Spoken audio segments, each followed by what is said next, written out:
What about the UN? The Lily, UN, with UN Lily. is Lily. Lily with the UN. So let's welcome Lily to Yes. talk to us about UN activities.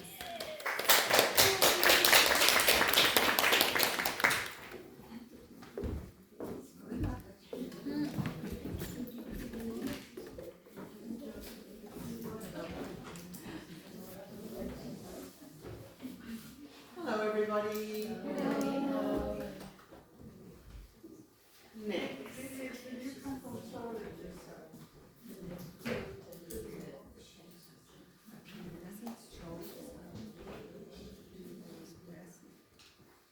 So here in Europe we have the United Nations in Vienna and in Geneva. And personally I get the feeling Geneva does much more than Vienna. Carolyn is not here today to represent herself, so we are giving the report on the UN. And mea culpa, I'm so overwhelmed with everything that we're doing already in Austria, in Vienna. And Carolyn has been quite under limiting circumstances, so we have just put together what we could, as we do. What I said this morning to somebody else, don't worry about what you can't do, just do what you can. Here in Vienna, in Austria, we have a number of activities, and a big focal point in the recent couple of years has been what is called constructive dialogue. The United Nations Office of Drugs and Crime, there are annual conferences, there's an annual conference on drugs, there's an annual conference on crime, and they have recently really appreciated the activity and the cooperation with NGOs. So Women's Federation for World Peace plays a major role here in the constructive dialogues, and I must say Renata is the engine, the driving force. Maya is the responsible person, the president of the UN office in Vienna, and Renata is there practically every day in the constructive dialogue, meeting with the member states, which means the ambassadors of the various countries, being our representative, making contacts, networking, and occasionally pushing me so that I turn up in person. I can't be just working online and organising the Zoom meetings and editing the material.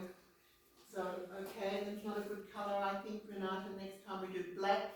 I just took over Renata was going to do the report for the UN, but as you see, she did the Central European report, and I just did what I could with the return. So here, the side events, the main ones, okay, there's the one at the Drugs Commission in March, the Crime Commission in April, May, and the UNTOC, about transnational organised crime is every second year in October. They're the main conferences that occur. There are so many other activities that are going on where we have opportunities to network, to attend. As an NGO, we have passes that we can attend and go in and out of the UN freely and attend these meetings. And many of the meetings at the United Nations in Vienna are open for civil society, for our NGO, and we can meet there, and even if we can't go into the meetings, which is very, very rare, we can meet with the people in the cafeteria, in the corridors, in the halls the same. So the constructive dialogues that have taken place, international cooperation, technical assistance, smuggling of migrants, firearms, trafficking in persons, and we are actually invited with a letter addressed to our organisation, to our representatives, and to our individual emails once we have registered. And so at these constructive dialogues, the UNODC has organised one day where the NGOs can bring forward their recommendations, their ideas, their concepts.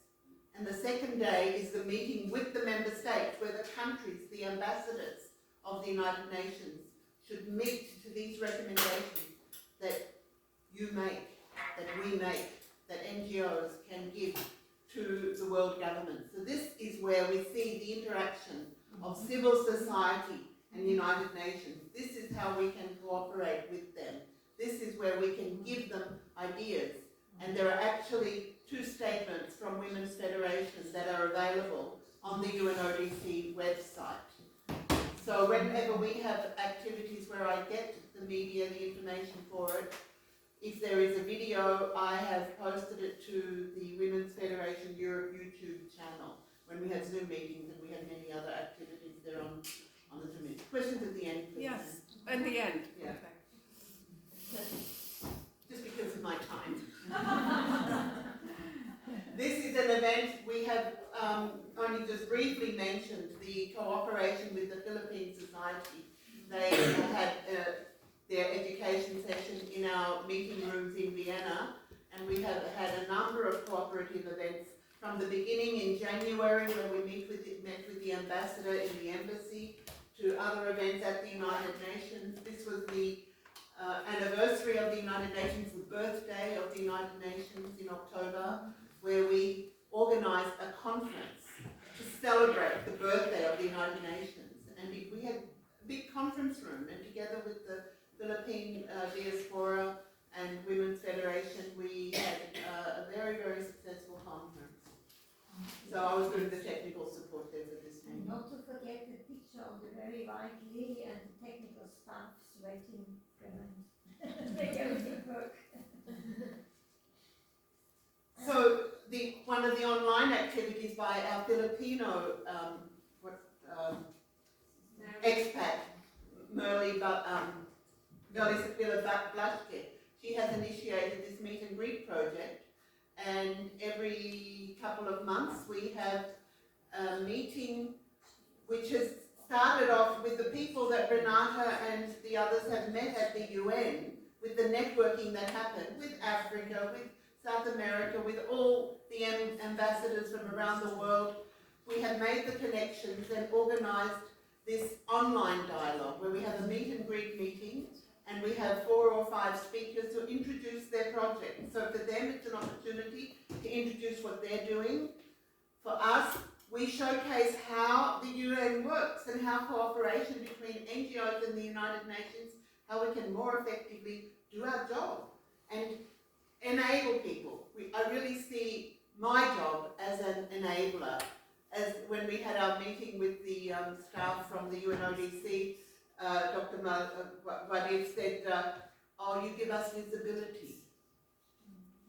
So with the YouTube channel, with the Facebook, whatever we do, if nobody sees what we're doing, if nobody knows where we are, who we are, what we do, so what?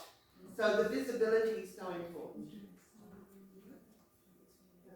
The UN Geneva, this is one photo. Carolyn is the president of the Committee on the Status of Women, the NGO Committee on the Status of Women, and she has managed an incredible support and a job of actually turning around where the CSW has stood in the past to a really values-oriented organisation where we can absolutely solidly say that the values that are represented now in the Committee on the Status of Women in Geneva are really more aligned with what we represent. And Carolyn is also doing a lot of work with the Human Rights Committee and the Human Rights Commission. She also has, there is a sister in Germany, Susan Abago, who has been supporting her with the documentation of the UN activities in Geneva, which Shruti started, and I see a lot of potential there for cooperation, in coordination, in administration, how we can work together, because a lot of this you can do online from home when your internet works, that you can really connect and do so much. You can point to Caroline using the top button. Yeah. That's Carolyn sitting there at one of her hundreds of meetings every year.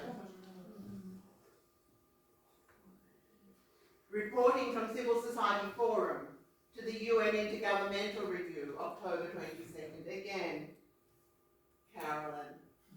Again, Carolyn. So we have our hero heroes, the heroines, Carolyn, Renate, who are there day in, day out doing all the work.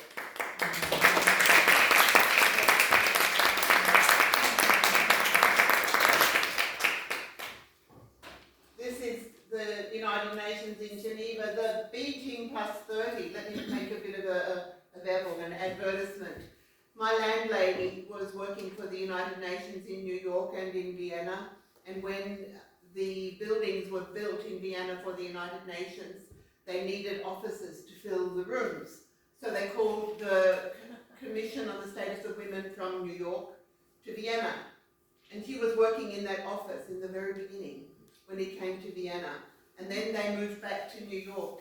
And she went to New York and worked for 10 years in New York for the Committee on the Status of Women. And we have invited her to be our next speaker in the Her Story. So please join in. It will be online here this month in a couple of weeks. 25th of February. On a Tuesday night. Her name is Herta Kaschitz. On the 25th. On the 25th of February, 7 o'clock was it? Yeah. It's a Thursday evening. European time. What? Tuesday. Tuesday. Tuesday. Tuesday. Oh. This time. She's actually in London at the moment at a funeral, and she's going to send me her data, so we'll have the poster. Beijing plus 30 was her office organised it. And that is the thing that's coming up now, so I'm really excited to hear what she has to tell us about that. And these are the YouTube links to some of the playlists of some of the activities. So Renata, you don't see colour. That's a nice daffodil.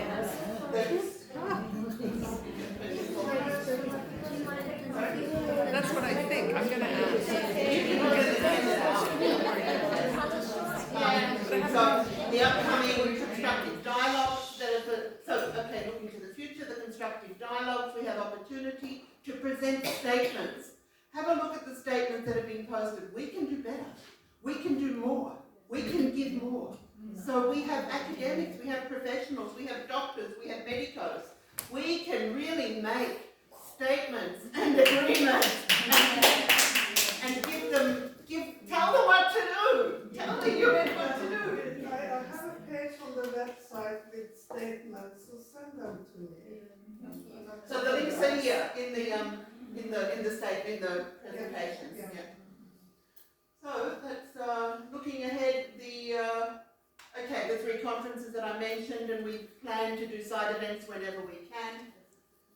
And yeah, Renata, I'm sorry.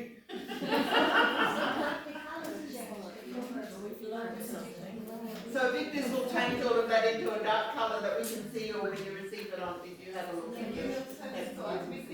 Yeah, I will make the presentations available and you get the link and you can go in and see. But give me some time. Thank you very much.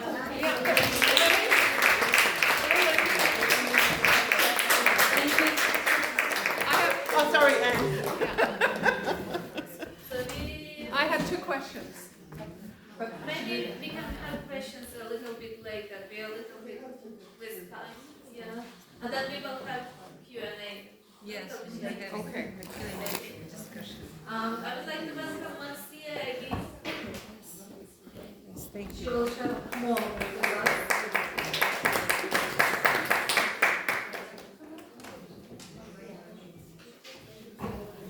Well, thank you so much.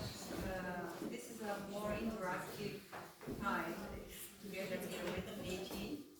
And as you know, every year we have our leadership conference in one place in Europe, right? And so this time we are debating, where are we going to go? Where are we going to go? And we want we have some ideas, but we would like to hear from you if you have any ideas.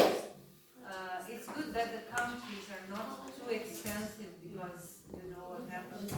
And so, anything else? No, we just want to listen to your suggestions. We got some ideas, but let's see if we can match them to your ideas. Yes.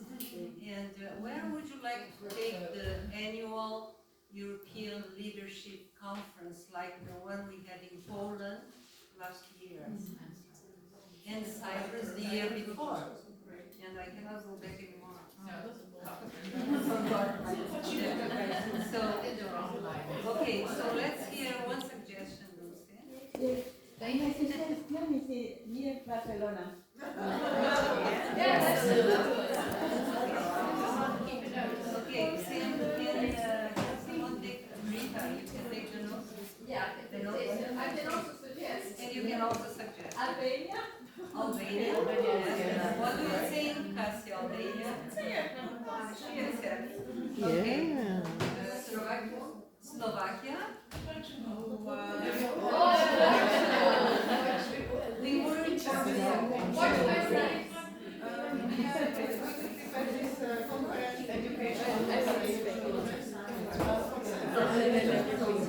I don't know, maybe next year, not this year. Not this year, but maybe next year. Yes, okay. The prices are good there in Slovakia. And then Isabel? Italy or Spain? Italy or Spain. We have long ago we had it in Spain. It doesn't mean we cannot have it anymore, but just to see if we can cover Europe. Turkey is a good idea. Turkey is a good idea. I don't know about prices, we are going to find out. What about Portugal? And it's warm. And it's